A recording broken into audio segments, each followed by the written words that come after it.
Bom dia, crianças, tudo bem, meus amores? Como vocês estão?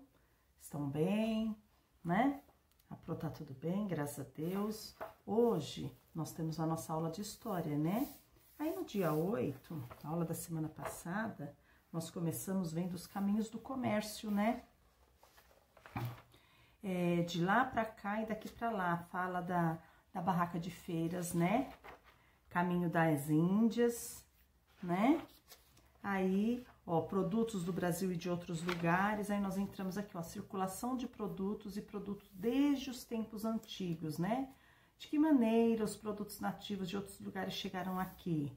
Aí nós vimos sobre os povos, os antigos povos comerciantes, né? Sobre os fenícios, os chineses, indianos, gregos e romanos.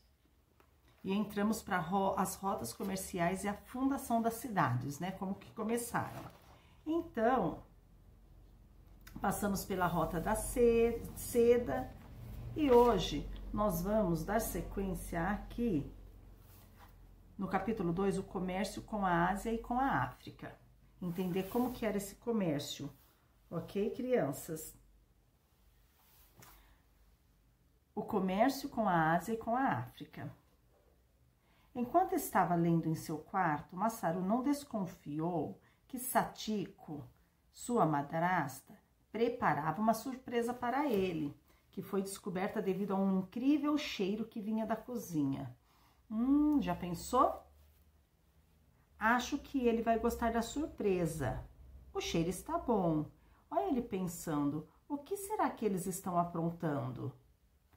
Ao chegar próximo da cozinha, Masaru viu os seguintes produtos sobre a mesa: pimenta do reino, gengibre, cravo da Índia, cominho, canela, baunilha, anis e noz moscadas. Esses produtos tinham sido comprados na barraca Caminho das Índias, onde se vende muitas especiarias, e eles foram utilizados como ingredientes do bolo que estava no forno. Nossa, hein? Já pensou a mistura de vários ingredientes aí para um bolo no forno? Você já ouviu falar em especiarias? Para que elas são utilizadas? Para que são utilizadas essas especiarias? Para que eu coloco uma canela num bolo? Por que eu coloco um cravo da Índia? Né? Por que eu uso essas especiarias? Vocês sabem por quê? Nós vamos estar conversando. Masaru lembrou-se de que esses produtos chegaram há muito tempo ao Brasil, trazido pelos colonizadores portugueses. Depois de ler sobre a circulação de pessoas e produtos, Masaru queria saber por que as especiarias eram tão importantes para ser trazidas até o Brasil. Página 44. As especiarias das Índias. Masaru procurou novamente algo sobre as especiarias na revista que leu. A matéria começava com duas perguntas. Leia-as abaixo e responda-as. Acho que já li sobre as especiarias em algum lugar por aqui. Olha lá, ele leu folhando a revista. 2. Quando uma pessoa está doente, qual é o tratamento que ela recebe? Quando alguém está doente, qual é o tratamento? Você tá imagine você com dor de garganta, com febre, dor de barriga, não sei, tá lá, toda moedinha doente. Que tratamento que a mãe dá? O que a mãe faz, né? 3. Atualmente, de que maneira podemos conservar os alimentos? E como que nós podemos conservar os nossos alimentos, né? Lá no passado, lá eles usavam o sal, né, para preservar, cavava, punha na terra, né, e aquela coisa toda. E hoje nós usamos o que para conservar os alimentos? Muito antigamente, quando não havia remédios nem geladeira, as pessoas utilizavam recursos coletados da natureza para tais fins. As especiarias são, em sua maioria, produtos de origem vegetal, cultivados para serem utilizados como temperos e corantes, para a conservação de alimentos e para o uso medicinal. Olha aqui uma xícara com chá. A canela era utilizada em chás para dores estomacais e em essência de perfumes. Então, estava com dores estomacais. A canela era usada no chá e também como perfume. Ó, a pimenta. A pimenta era misturada com o sal para ser jogada sobre as carnes, a fim de que se conservassem por mais tempo, né? Já dava um sabor lá da pimenta também. E o açafrão era utilizado como tintura para colorir tecidos e pintar construções. Olha só que interessante, né? As especiarias eram cultivadas principalmente em uma região conhecida como Índias, localizada no continente asiático. A principal rota de comércio por onde circulavam as especiarias era chamada de Rota da Seda, né? Que fala aqui da Rota da Seda. Só que depois, assim, a Pro vai estar passando essas atividades assim que a gente terminar os conteúdos, tá? Ó, vou ler aqui uma informação para vocês sobre essas especiarias, ó. Origem das especiarias. As especiarias, também conhecidas como condimentos, têm sido utilizadas desde a pré-história e tiveram grande importância para o comércio e acumulação de riqueza, sendo empregadas para as maiores diversas funções. Embalsamar no Antigo Egito, para fins medicinais em outros países e em locais de clima quente onde a refrigeração era escassa, serviam para mascarar o sabor e odor de carnes no início de decomposição. A palavra especiaria se refere a qualquer produto de origem vegetal aromático, como pimenta, canela, noz moscada, gengibre, cravo da Índia, etc., usados em culinária para condimentar alimentos e dar sabor a molhos, produtos em conservas e outros. Na sua forma figurativa, é algo que enriquece ou altera a qualidade de alguma coisa, especialmente em pequeno grau, que dá vivacidade ou pungência, um sabor picante ou agradável, né? Ela tá lá fazendo a comida, aí põe lá uma noz moscada, põe uma pimenta, né? Então, dá aquele saborzinho picante. Ou só usa lá a canela, né? No bolo, daquele saborzinho. De lá nasceram as expressões idiomáticas, como o tempero do amor, o tempero da vida e outro. O comércio de especiarias remonta a dias antes dos registros da história. A estimativa dos arqueólogos, lembra os arqueólogos, nós estudamos qual que é a função do arqueólogo, é de que em torno de 50.000 a.C., o homem primitivo já havia descoberto que partes de certas plantas aromáticas ajudavam a melhorar o sabor dos alimentos. Para se ter uma ideia do que pode ter acontecido, pode-se imaginar que o homem primitivo, após assar o produto de sua caça, decidiu protegê-lo das cinzas provenientes do fogo e de outras sujidades. Embalou sua carne assada em algumas folhas e deixou o conjunto perto das cinzas. Mais tarde, para sua surpresa, observou que as folhas tinham dado um novo sabor à sua refeição. Neste momento, a humanidade tinha acabado de descobrir a arte de temperar alimentos. Entendeu? Então, o homem primitivo, ele não tinha coisas industrializadas ali. Ele tinha da natureza. Então, o que tinha na natureza, ele ia usando. E ele começou a descobrir que determinadas folhas, determinados, né, davam um sabor diferente. Muito interessante, é assim que começou os condimentos. E hoje, se nós vamos na feira, tem aquelas barracas de condimento. A Pro ama tempero. Então, eu compro muito o tempero baiano, que é uma montagem de ingredientes. Eu uso o tempero mineiro. Então, é muito interessante. Então, crianças, aqui no 4, né? O que você se lembra sobre a Rota da Seda estudada no capítulo anterior, né? Sobre a Rota da Seda, nós vimos bem pouquinho. Aí tem aquela pesquisa. Então, eu vou deixar essa pesquisa aqui pra gente terminar. Nós estamos quase terminando o conteúdo de história. Aí, quando eu terminar, nós vamos fazer a pesquisa e nós vamos discutir, entender melhor como que era a Rota da Seda, tá? Em virtude de seus diversos usos, As especiarias tornaram-se muito apreciadas na Europa e em outras partes do mundo. Mas a grande procura por elas e a longa distância que deveria ser percorrida para adquiri-las tornavam esses produtos muito caros. Acredita-se que os gregos e os romanos tenham sido os primeiros povos a popularizar as especiarias na Europa. Muito tempo depois, por volta do século XIII, diversas civilizações, como os árabes e os italianos, ampliaram o comércio de especiarias entre o Oriente e outras partes do mundo. Olha ele falando aqui. Alguns produtos eram tão caros que apenas alguns gramas poderiam ser trocados por ovelhas ou bois. Olha só, gente, olha o que ele está falando. Alguns produtos eram tão caros, especiarias, hein? Que apenas alguns gramas, pouco, eles poderiam ser trocados por ovelhas ou bois. Olha só como que era caro naquela época, né? 5. Em sua opinião, hoje em dia as especiarias são produtos que custam muito ou pouco?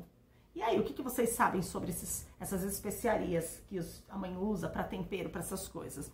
Custam muito ou pouco? E por falar nisso, escolhendo o que consumir.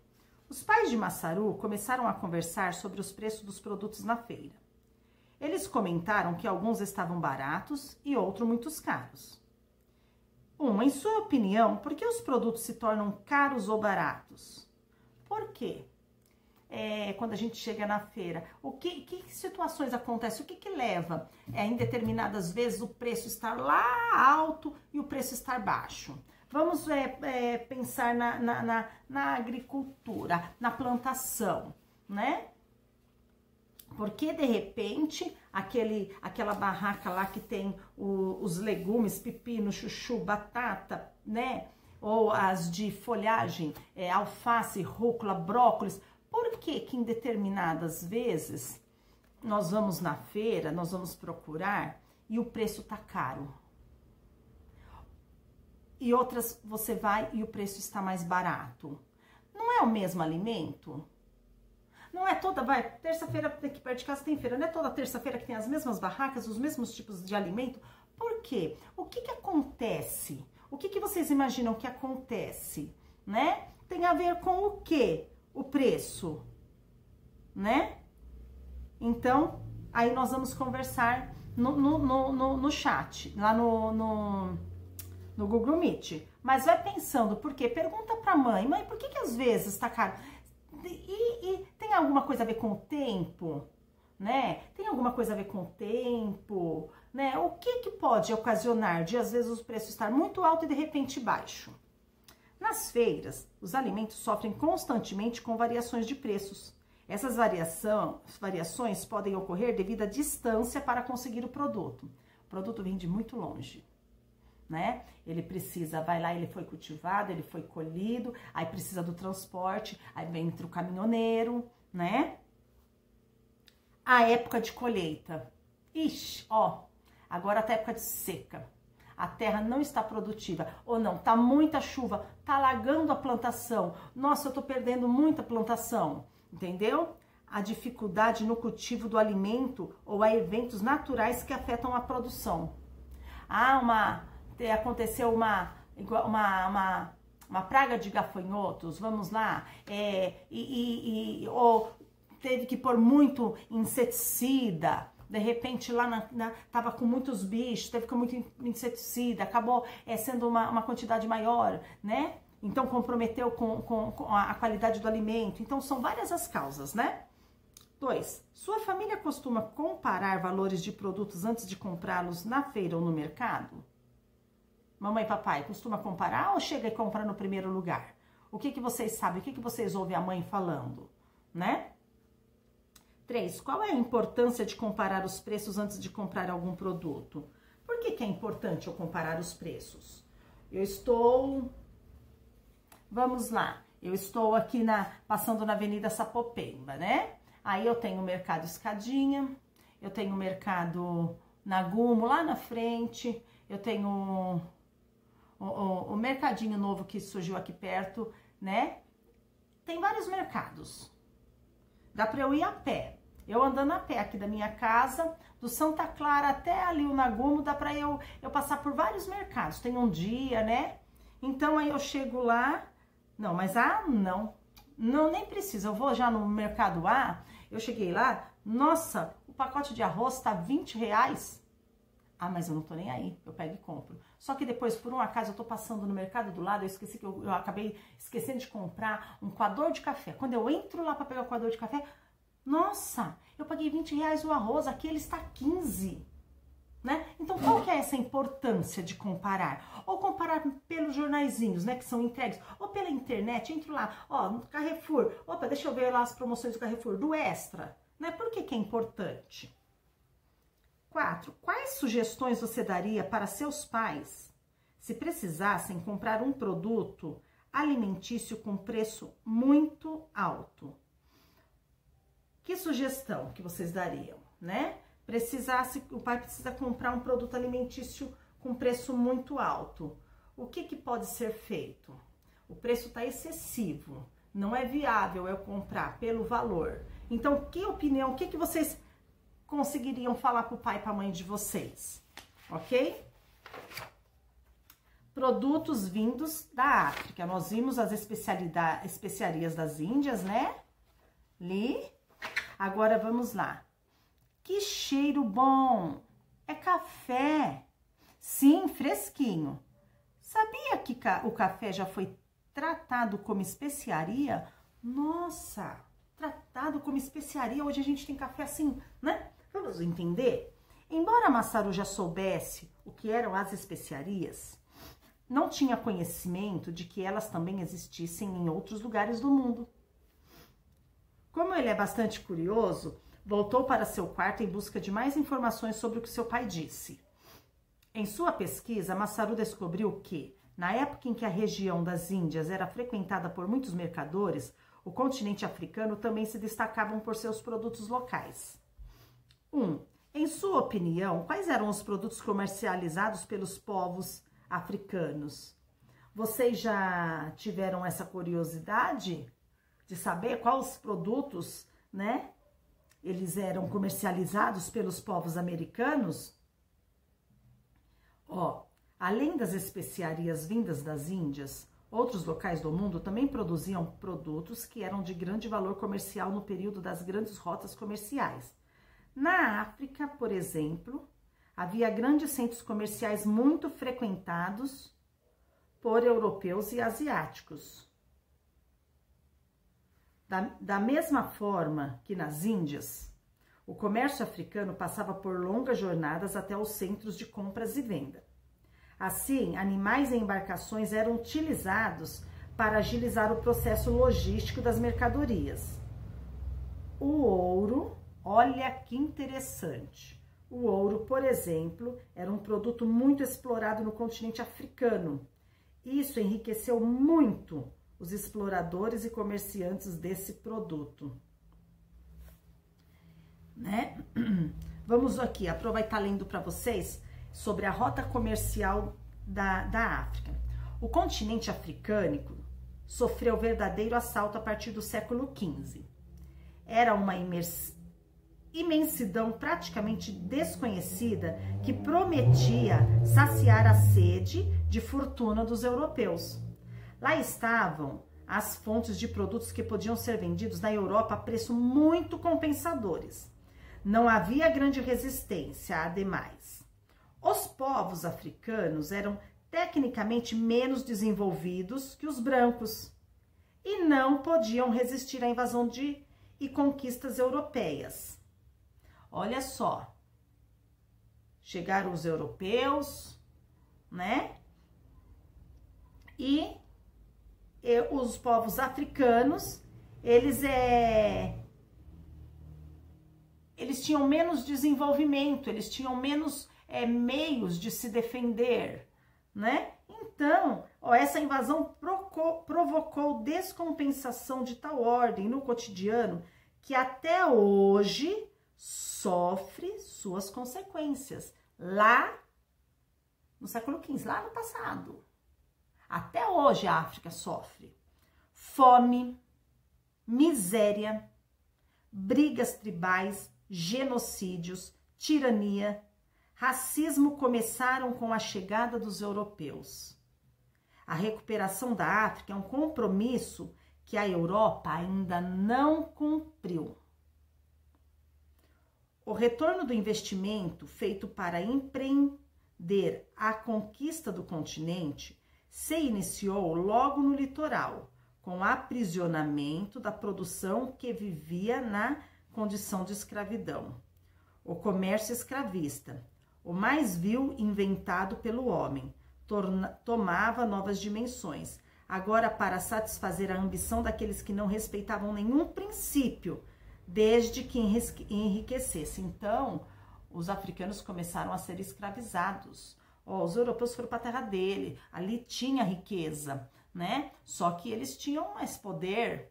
Então, olha aqui, a conquista do continente se iniciou no litoral com o aprisionamento da população que vivia na condição de escravidão. Então, ó, uma tragédia que começava nessa época e chegaria até os dias atuais, tá? Olha só como que começou ali a rota comercial na África. Se os europeus não tivessem feito isso, a África poderia ter se desenvolvido, né? Porque, afinal de contas, o ouro, olha o valor que o ouro tem. O ouro não perde valor. O ouro, por exemplo, era um produto muito explorado. Só que o que aconteceu? Isso enriqueceu muitos exploradores e comerciantes desse produto. Então, olha aqui, aqui no 1, em sua opinião, quais eram os produtos comercializados pelos povos africanos? Como os produtos circulavam entre os diferentes continentes, era possível encontrar produtos da África na Índia e vice-versa. Do continente africano, os mercadores compravam ouro, sal, ferramentas e cerâmicas, animais e derivados, pele, chifres e marfins, produtos vegetais e agrícolas. Muitas vezes, esses produtos seguiam longas jornadas até os seus destinos finais. Olha aqui nessa foto aqui, vista da cidade africana de Djenné, no Mali. No passado, essa cidade comercializava grande quantidade de ouro. Olha só.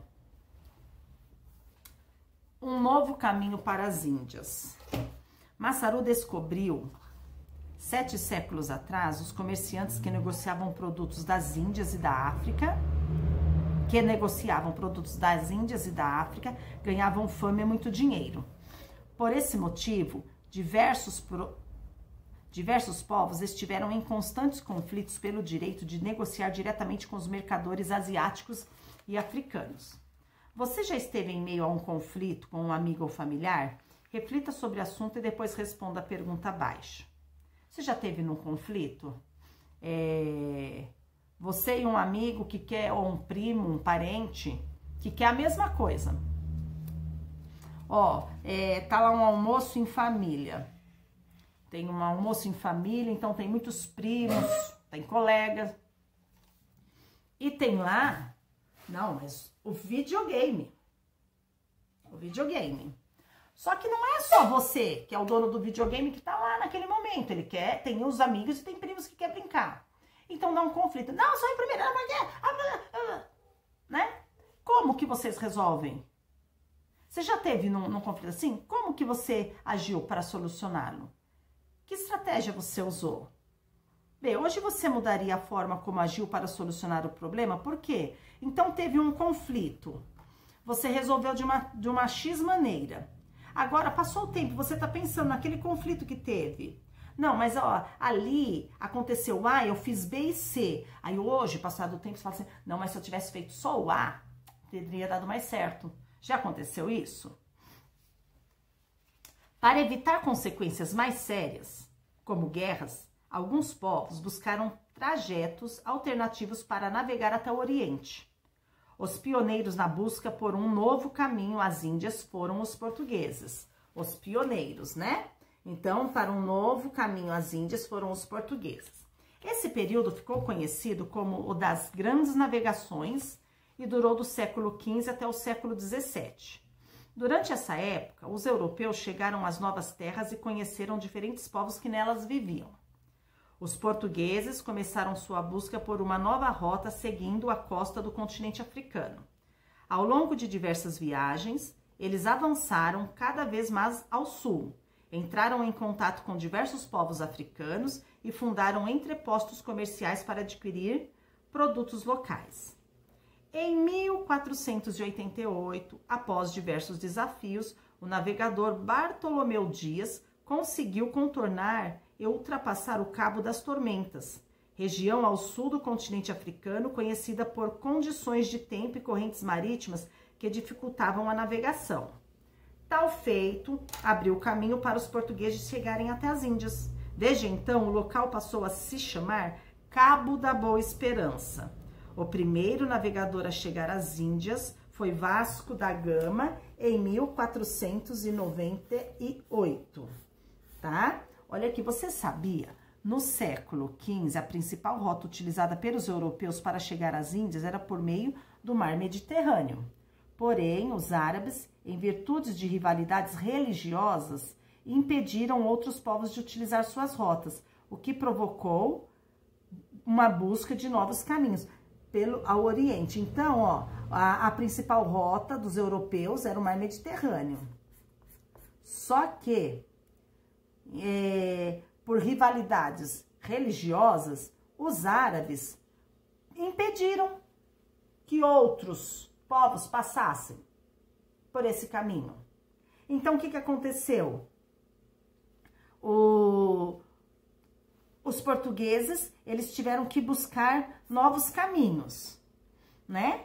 Ó, começaram em busca de nova rota ao longo das viagens, né? Então, aqui em 1488, após montes de desafios, porque eles não estavam podendo seguir a rota do Mar Mediterrâneo, o Bartolomeu Dias conseguiu contornar e ultrapassar o Cabo das Tormentas. O que era esse Cabo das Tormentas? Ele era uma região ao continente africano, ao sul do continente africano, conhecida por condições de tempo e correntes marítimas que dificultavam, ou seja, lugar perigoso, né? Mas ele foi, ó. Então, tal atitude, tal feito, abriu caminho para os portugueses chegarem até as Índias. Então, esse lugar ficou conhecido como Cabo da Boa Esperança. E o primeiro navegador a chegar às Índias foi Vasco da Gama, em 1498.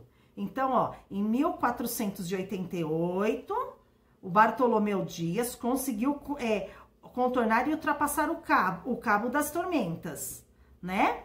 Só que dele ter conseguido ultrapassar, depois disso passaram-se, ó, 10 anos, de 1488 para 1498, quando o primeiro navegador a chegar nas Índias conseguiu chegar, que foi o Vasco da Gama. E esse local ficou conhecido como Cabo da Boa Esperança. Você sabia? O Mar Mediterrâneo foi durante séculos via de acesso marítimo dos europeus à África e Ásia.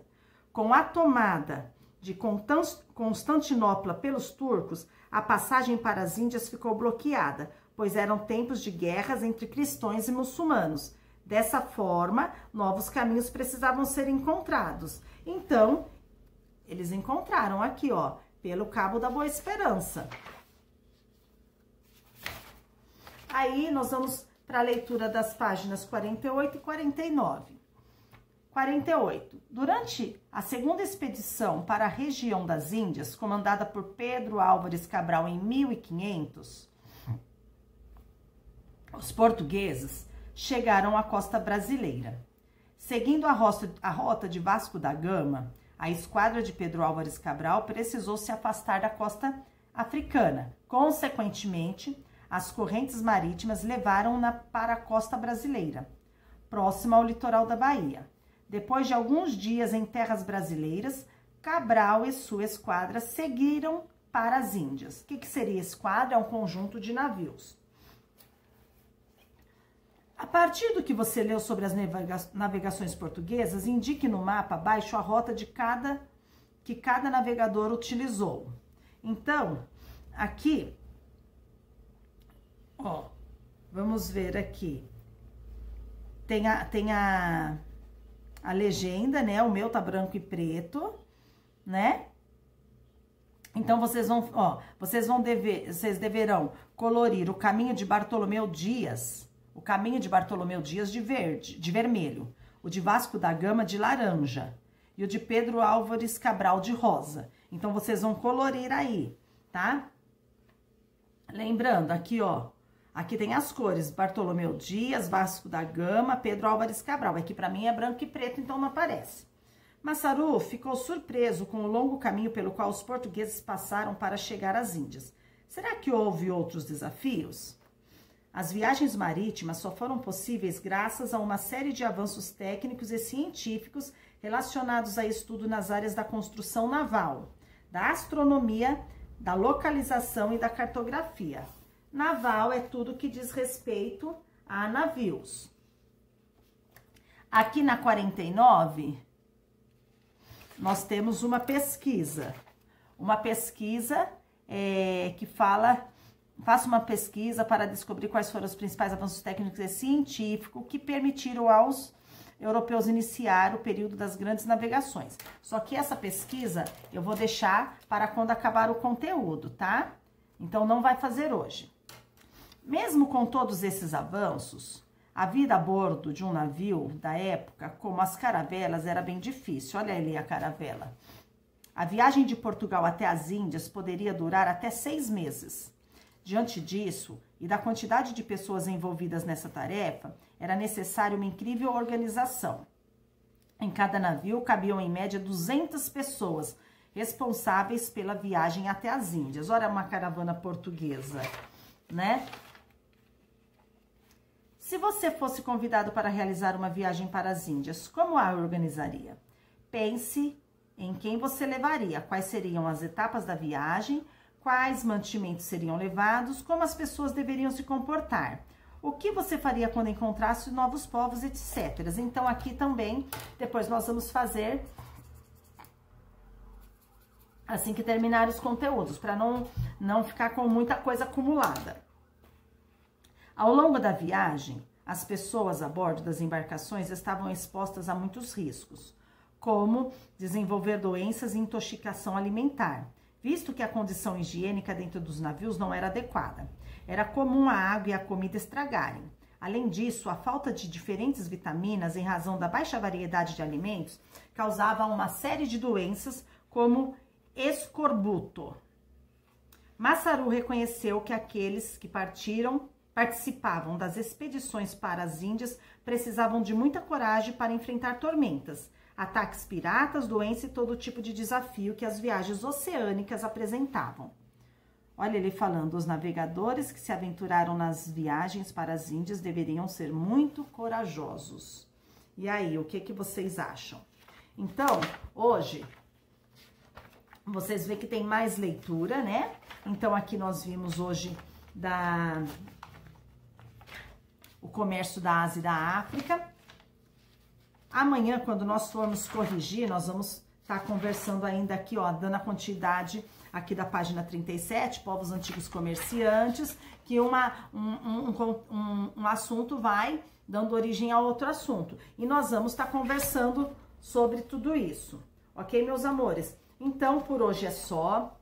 Hoje à tarde, às 2 horas, nós vamos corrigir matemática, tá? Matemática, a aula de ontem eu sei que ficou meio complexa, né? Matemática é meio complexo, tá ensinando assim por vídeo, né? Mas a Pro vai estar continuando a correção aqui